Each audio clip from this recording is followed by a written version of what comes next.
Welcome to the Mojo Market Report. Here's your hosts, Dave Sturchio and Chris Gueci.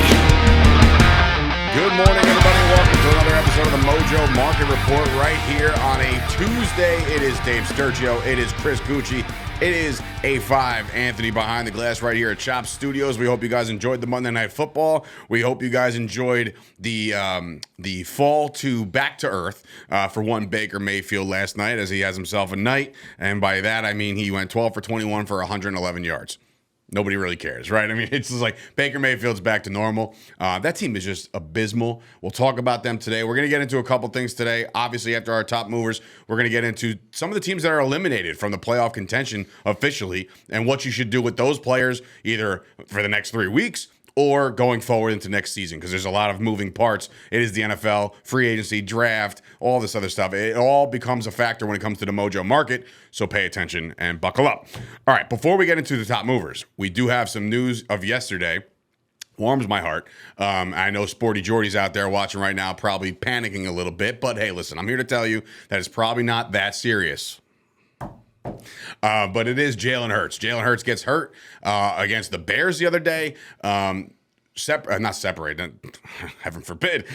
He has sprained his right throwing shoulder on a hit. It could be a separated shoulder. I mean, it could be. I heard broken collarbone. You got to see Twitter and how it goes. A misconception. I'm not a doctor, but I'm sure He just plays one on TV. I'm sure the Mojo doctor will touch on the Jalen Hurts injury. I think he did already. I think he put it on his YouTube, so it'll probably get up there. Yeah, I mean, it's a big deal. A separation isn't a dislocation. A separation can be a sprain. You can strain something when you separate your shoulder. So but it is the throwing shoulder, and now the Eagles are... Mum is the word. It looks like... they're not going to talk about it. They're not going to talk about it, exactly. They waited for a while. You know, it's really weird that the books had the information before it will be the public. It's not. It's actually the most...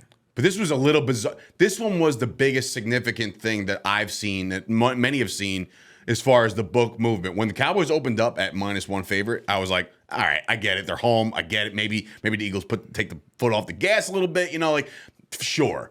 But then it moved to -5, and I was like, something's up. You know what I mean? And then there was I got a bunch of people saying Hurts is hurt, blah, blah, blah. Well, and I'm like, what? That's typical line movement. I'm surprised. No, the typical line movement's fine, but it came out before the news. Yeah, that happened. Like way before, like 20 minutes, 30 minutes before. Yeah, that's like...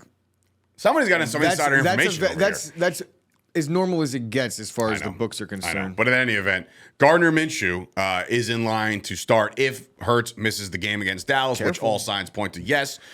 He's up 3.1%. Do you think that the Cowboys secondary, which gave up, a plethora of air yards to Trevor Lawrence, will be subject to Uncle Rico, who could be throwing the ball down the field? That's a possibility too. I'm not ruling this a Cowboy win by any stretch. If they're able to protect Gardner Minshew in this game, Gardner Minshew could throw the football. And that's why he's got like a 42-11 touchdown to interception ratio in his career. He's not a bad quarterback. This is why when perfect backup. There was a lot of offers for him for trades, and they said, no, we're good. When you have a quarterback like that, and I think the Ravens should take notes. I think the Cardinals should take notes. When you have guys like this who like to run and be mobile, that's fine. But if they go down, you better have yourself a serviceable backup. Look, if recent history suggests anything to the Philadelphia Eagles, is that a backup quarterback is one of the most important positions in football. God darn statue outside of a backup quarterback. Don't get me started. All right, so that's that. Jalen Hurts, we'll see what happens with that. Monitor Gardner Minshew, all that stuff on the Mojo market. Now, last night, top movers from last night, the Green Bay Packers get the job done 24-12 as they defeat the really, really pitiful Los Angeles Rams. And everybody ate last night. We start with, obviously, A.J. Dillon. Left the game to be evaluated for a concussion towards the end, so monitor that. But what I will say is he's the bruiser of this group, okay? We'll talk about his counterpart in a second. But A.J. Dillon, 11 carries, 36 yards. So obviously you're like, all right, who cares? 2 touchdowns. You know what I mean? Like, he is the bowling ball when you're down in those trenches and you need somebody to score. The guy is built like a brick. You know what I'm talking about. Yeah. Like, that dude is a monster. So, obviously, we saw what they like to do when they get down low in the cold weather games. Aaron Jones, I do believe, is equally as good of a short yardage back. But when it gets cold like this, I think defenses are a little less willing to go up and make that hit. But I will say that the defense for the Rams yesterday, they were playing hard. For a team that's out of it, they played hard yesterday. They got to Rodgers a couple times, yeah. And A.J. Dillon did most of what he did in the first half, and most of it came on 2 drives, really. And those 3 catches that he had, 2 of them went for big first downs. So A.J. Dillon's very much involved in this offense. He's going to be very much involved in the offense. The Packers still have some football to play that counts. So as long as that lasts, we're going to see the team trying. We know they're not going to just lay down for anybody. We've seen that up to this point. So that's a good sign. But A.J. Dillon, I think it's more what we expect in these kinds of situations. He doesn't get the lion's share of the carries. That goes to Aaron Jones. And rightfully so, Aaron Jones, I believe, is the better back. But as we head into potentially the offseason, I know we're about to talk offseason with the rest of these guys. I know there's a situation with Aaron Jones' contract where they may have an out. Did you look at the contract? I'm looking at it right now. We'll get into it when we get into it. But as far as A.J. Dillon is concerned, it seems to me that they found themselves a guy. Now, I'm asking you this. You're a Packer guy. You watch games vividly. Can A.J. Dillon get the 25 carries a game? Is he built like that? Or is he built to be your James Conner of the world and just kind of splash plays here and there, and then when they're in the trenches, boom, he's going to score a touchdown? But overall production, can Dillon carry this entire thing? I think styles make fights. If we have a team that plays real fast on defense, you're probably going to see a little more A.J. Dillon. You have a team that has a little less speed and need to just punch him in the mouth. That's less speed and need to use speed against him, then you're going to get more Aaron Jones. But I don't think A.J. Dillon is the clear number 1 back unless you need him to be in a pinch, and then he gets elevated. But I fully believe that I talked about Tyler Algier yesterday, very similar in the sense that they have a role. He is a pretty accomplished pass catcher for his size, so he has a role no matter what. But I think that Aaron Jones, or a type like Aaron Jones, is much needed if you have an A.J. Dillon. So funny. I should bring this up and ask you a question. Who's better? Does it matter? Because you got both of them right now, right? So it's a nice situation to be in. It doesn't matter, but it does matter. And it doesn't matter. Aaron Jones is clearly better. I think Aaron Jones. But I'm saying, it's a nice luxury to have 2 guys that can run the rock, right? Aaron Jones is one of the most underrated backs in football. Everybody calm down with the whole Zeke and Pollard thing. All right, moving on to his counterpart, Aaron Jones, who has more of the hard yardage from last night, 17 carries for 90 yards. So Aaron Jones gets himself involved in the running game. He's obviously the lead back. There is things to talk about when it comes to Aaron Jones, because it's like, if you're going to invest in him long-term, is the long-term play going to be Green Bay? I'm looking at this contract situation, and it's not pretty. For the reason of his number next year, there is a base salary of $8 million, which is cool, right? But worked into his contract next year is a $7 million bonus. And his cap number, ready for this, is $20 million next year. That's alarming. And in the Mojo market and in free agency, opportunity is everything. I don't think the Packers, unless you want to renegotiate and redo this whole thing. What's the dead cap hit? The dead cap hit, if cut next year, would be 9. So it's a lot of dead cap. It is a lot of dead cap, especially for a guy you want to use. So, but do you want to pay him $20 million as a running back? That's unheard of. The reality is they're paying him 9 whether they cut him or no matter what. There's a void after 2025. So obviously there's the 2024 numbers down to 16 million. But again, you got to get there first. His basis goes up to 11. So there's Aaron Jones, whoever his agent is. The cap hit will be 7 or 6 million the following season. I think Aaron Jones. No, the cap hit in the following season will be 16. No. Yes, bro. Yes. Right there? Yes, right here. 20 million in 2023. He's getting there's bonuses of $4 million a year. $4 million a year bonus on his contract. Prorated bonus. So this is all worked into his deal. So like I said, bravo to the agent because he got it done. Now, I ask you this. A, will the Packers, considering they need some parts, whether it be on defense, whether it be another receiver, whatever they need, offensive line, they got a lot of woes there with a lot of injuries. Is this guy around next year? If this is the number, I can't assume he's back. Yeah, they're going to keep him because the number would be they're paying him 9 regardless next year. So if they cut him, the following year, you're telling me if they cut him at 16, it's a complete. No. If they cut him, it's another $5 million dead cap hit in 2024. Yeah. So then I was right. It'll be a 5. If they cut him, they only have to pay him the 5, right? Because the rest of it's the done. rest is a prorated bonus. So dead cap in the following year is the following year is half of what it would be in 2023. Yeah, right now. So then you hold on to him. But the cap number is going to be huge next year. Fair. 20 mil. Fair, but the cap number isn't going to go down enough to lose the player because then you're going to sign another running back at $10 million? I mean, you're paying the same if player. anybody's going to make that argument, it's you and it's other people that say don't pay the running backs. Fair. Right? But I thought that 2 years ago when they signed him. Now you're going to put yourself in a position where either A, you draft a running back. If that happens, fine, right? But if you run the risk of signing a new running back, you cut Aaron Jones, right? You're paying him the 9 because that's the cap hit. That's counting, right? So he gets that money. That's his bonus money, right? And then you bring in another back at what? $8 million? So you're saving $1 million. Now you're saving $1 million and losing the player. It doesn't make sense. But all I'm saying is next year he's going to represent 8% of the entire salary cap for the Packers. So you know who's going to get cut in Green Bay?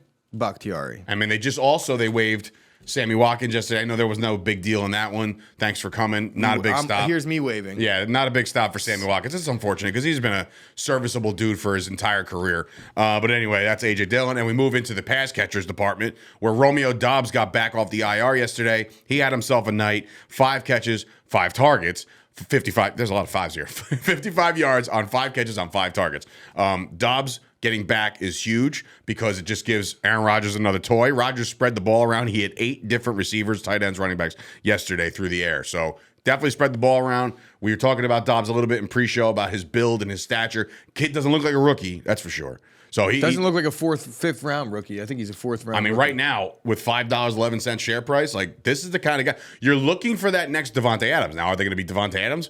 Probably not. But what I would say is this: these guys are going to be serviceable as long as Aaron Rodgers and I guess a little bit of Jordan Love is. If I said it last night on Twitter, I said just looking based off of this game, Aaron Rodgers might want to do whatever hallucinogens he needs to do to get back on the field next year and healthy, because this is going to be a fun combo to work with, man. And if you have Randall Cobb, which again, that might be a void thing with him, but all of a sudden you're 1-2 punch, 2 kids. This is something that Aaron Rodgers has wanted for his entire career there. Every time that Devontae Adams was the 1, you never had that. You had a 2, but never had the 2 that you were just like so sold on. These 2 guys could be a good counterparts. I'm pushing back a little bit because I think the Packers have had. I hate the narrative that the Packers didn't have receivers throughout Rodgers' career. I'm saying like they had the guy yesterday. Jordy, we had. Which guy are you talking Jordy about? Nelson, obviously, but I'm talking about the guy that became the one, Lazard. Like, okay. Right. So you had 2s. You had good Devontae serviceable players. Jordy at you know points. who they are because you're a Packers guy, but somebody off the surface might say, like, all right, after Devontae Adams, I don't know who these guys are. Because the Packers didn't draft a receiver in the first round, but there was never really points throughout the tenure of Rodgers that they should have. You have Jordy Nelson, Greg Jennings, Donald Drive. You're not drafting a receiver in the first round. Devontae Adams. You know, these guys worked out. But to talk about the actual talent that they have now at the receiver position, it sucks because it's a little bit late in the year and both guys were nicked up. But battling through injuries in your rookie year and kind of righting the ship, it's a good sign pointing forward.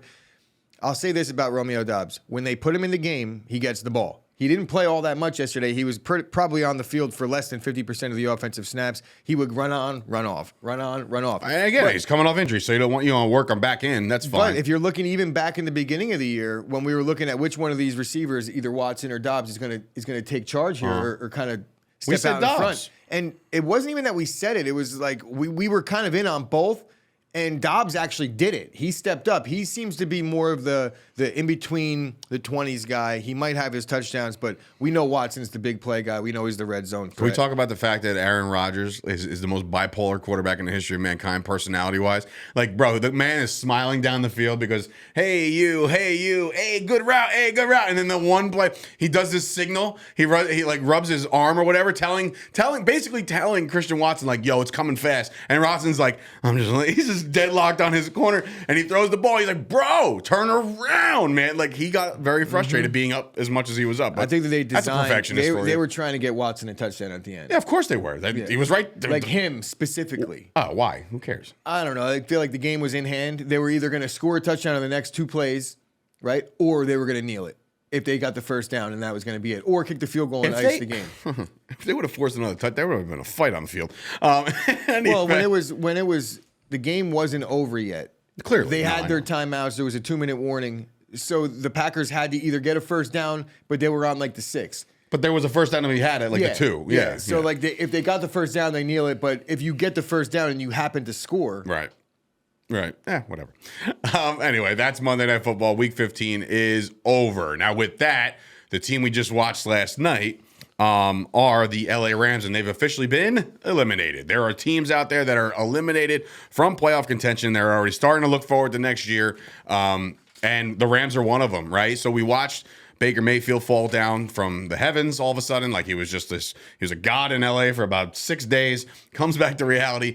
Pass rush is there, bad throws are there, a couple third and longs. You're like, wow, nice job, Baker. But overall, he throws for basically nothing, 111 yards, so nothing there. But the Rams as a whole, right? This is all because Stafford's hurt, right? Stafford would be somebody that we got some pushback for saying that he might not play anymore. And now all of a sudden you're thinking to yourself, are the LA Rams going to be led by Baker Mayfield next year because Matt Stafford decides, you know what, the hell with this.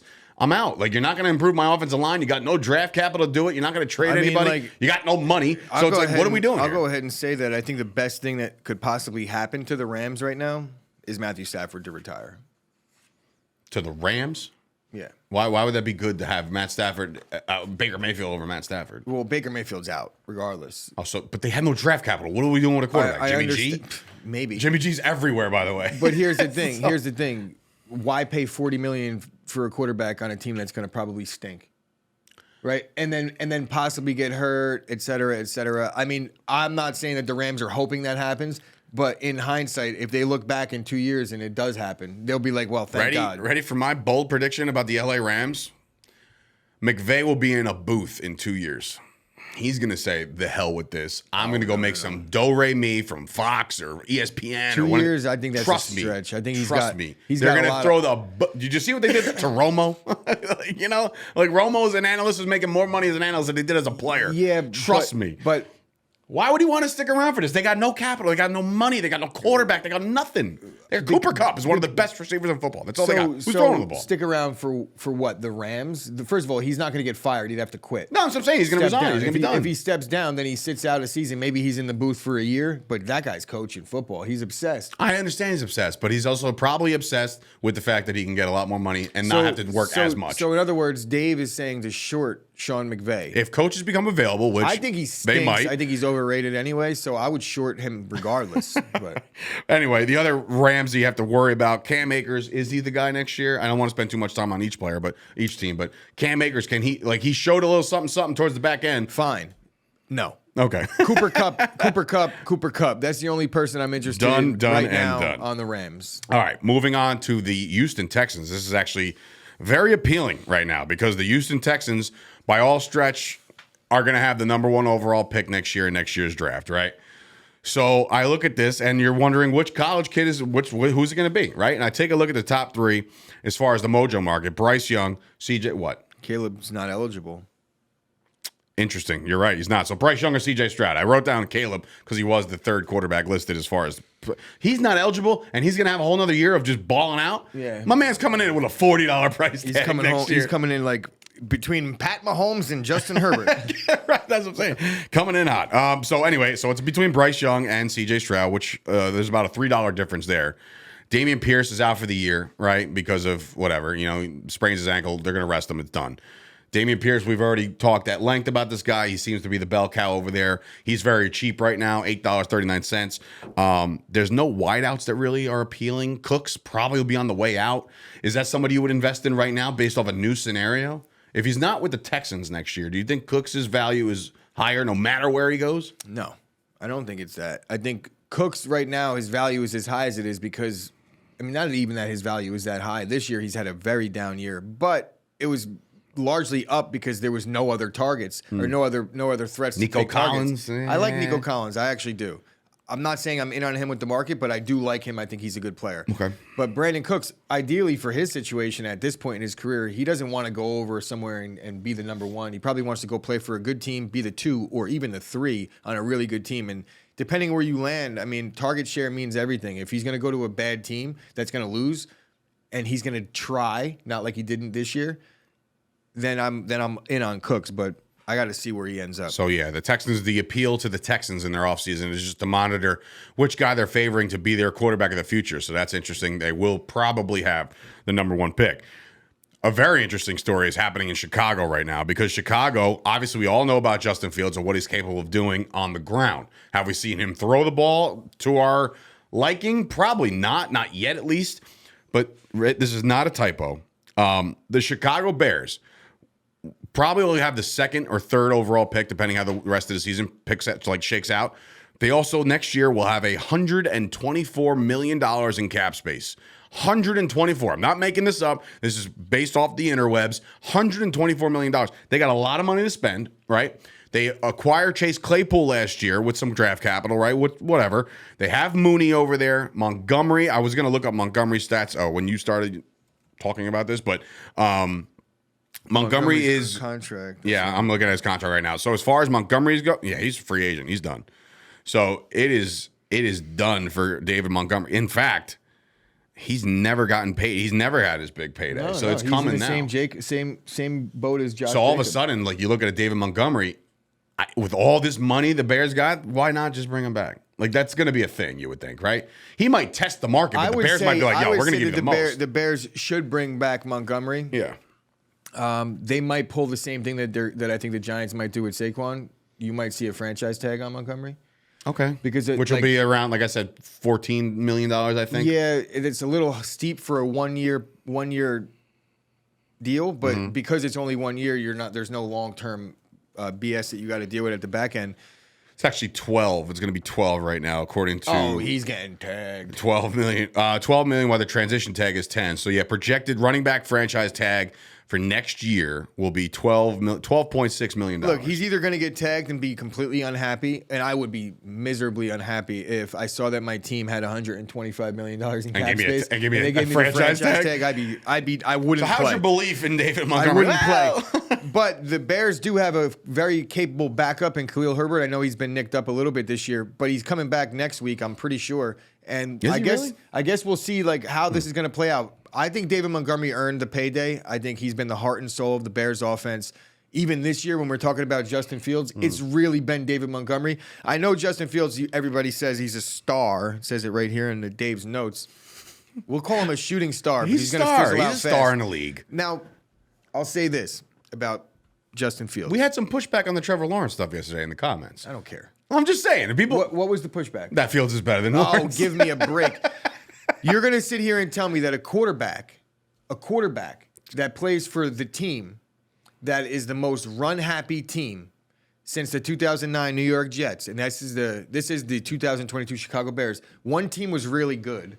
The other team doesn't win football games. 2009 New York Jets. Was that the Tomlinson year?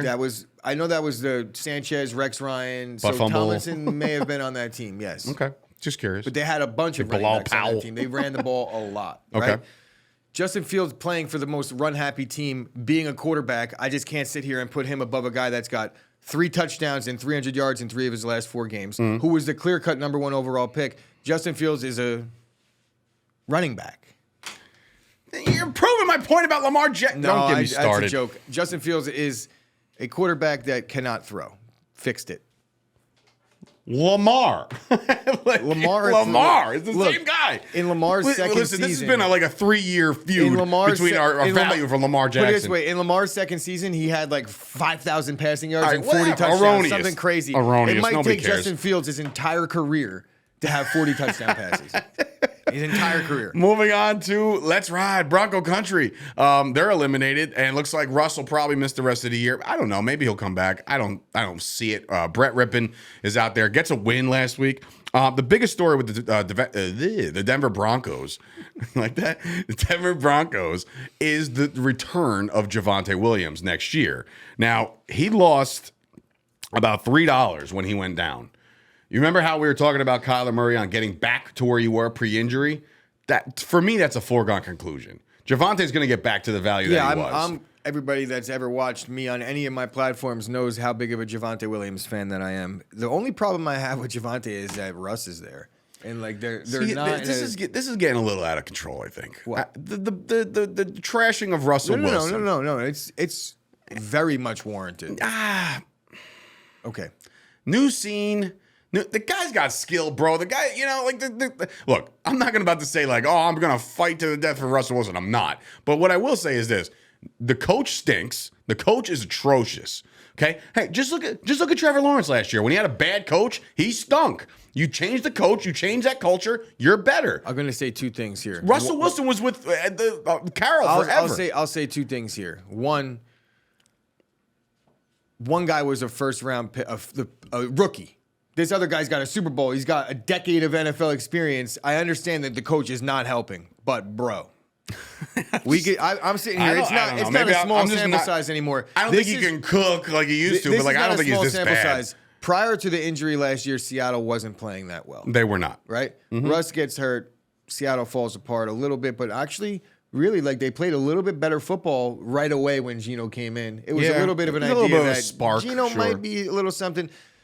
But Russ has never had success in the NFL unless they were a completely run-first team. So for that reason, I do compare Javonte to a little bit of a beast mode type. So maybe on Russ, definitely on Javonte. The iffy receiving room over there for Russ. I mean, Judy was on the trade block for a little while. Cortland Sutton is there. You got a couple guys. Our boys are going to come back next year with a vengeance, you would think. Tim Patrick, right? He'll be come back. So the Greg Dulcich might be a thing. So I think the Broncos, with the defense that they are, sounds like a bunch of underachievers. Sounds like a bunch of younger dudes that need to just work in one more year into the offense. I think the Broncos will be back next year. I do. Run the football with an elite defense. I know you can mark it down. He's looking at the timestamp, seeing when you can cut this up. The Broncos are going to be way better next year. And it starts with the head coach. So maybe if they want to drop him, like a lot has to happen. The Broncos don't. I just think that. Guess who also doesn't have any capital? The Broncos. Yeah. Because they gave it away for Russ. So we'll wrap this one up with the Arizona Cardinals. Again, Kyler Murray goes down for the year with a torn ACL. Somehow he's got some super stem cell research where all of a sudden they're saying he's going to be back for the start of the regular season next year. I don't buy that for a second. I wonder if it's like if you have a small ACL, it's easier to fix. Wow, that's a short joke. And listen, that's funny. It's funny, man. But anyway, Ant's like, you know what? He's got a point.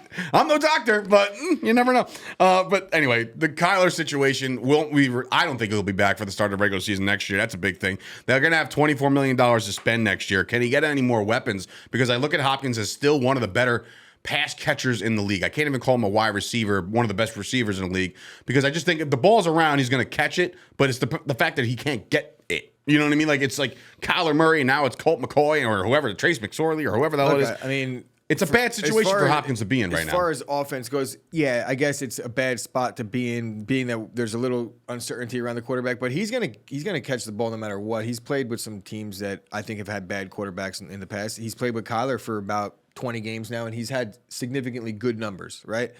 So I'm not worried about the offensive stats. I think Kyler, he's an offensive stat. That's what he does. He doesn't win football games, but he's going to fill the stat sheet. So offensively, I'm almost in on guys like that in the Mojo market because it kind of lends to that, where it's like fill the stats. It doesn't really matter. He's contracted for a while. He's got the guaranteed money. Kyler's going to be there whether he's there to start the season or not next year. Does he have the same head coach? No. I'm not in on Kyler. Think Kingsbury getting toast this year? I'm not. Yeah. Wow. Yeah, bro. They're out of the playoffs already. I'm well aware. They were supposedly maybe potentially look at what they've done since they were 9-0 last year. Look at what the Cardinals have done. They've lost a lot of football games. They've not won football games since then. So it's like, what else you need to see? Right. You know, they got the quarterback. I know that they had Hopkins injury situation this year, but they didn't it wasn't injury, it was suspended. Or the suspension, but they didn't put themselves even in a spot to succeed even remotely when he came back. The defense is bad. They need to fix that. If Arizona Cardinals, you guys are in trouble. But I will say that I would invest in Kyler until he gets healthy around the time of the offseason, because if he does get back healthy, you're going to see an uptick. You will. And then you just get rid of him after that because it's no fun having cash out as soon as he goes to camp. All right, that'll do it for at least the eliminated teams. Each Tuesday, we'll update this list because obviously, as the weeks go by, more teams are being junked and told that it's over, it's done. So now the teams have to look forward to the offseason, and now you, as an investor on the Mojo market, have to invest in your players now because potentially new contracts, releasing, all this trades. Who knows what's going to happen in the offseason? It's going to be a busy one here at the Mojo Market, especially with all the sports that are coming around. It's going to be fun. But if you want to do yourself a favor today, you can go and follow us on social media. You can do that on TikTok, Instagram, and Twitter at Mojo, M-O-J-O. Very easy to find us. And, of course, join the Discord. It's a conversation happening each and every day. As far as the web address, discord.gg/Mojo, but you could just find us. If you're on Discord, type in Mojo, you'll find us, and you'll join the everyday conversation. So that will just about wrap things up for today, as we have another show to do tomorrow. Obviously, we're going to record on Thursday morning a couple shows so we'll kind of shorten the week. It is the holidays after all. So do us a favor, subscribe, like the video, tell your friends about us. If you want to learn more about the Mojo Market, we got about 60 episodes that you can go back and watch, because there's a lot of information each and every day. So for Dave Sturchio, Chris Gueci, A5 Behind the Glass, this has been another episode of the Mojo Market. We'll be back tomorrow, Mojo Market Report. We'll be back tomorrow on a hump day. How's it Wednesday already? Jeez. It's Tuesday. Well, tomorrow.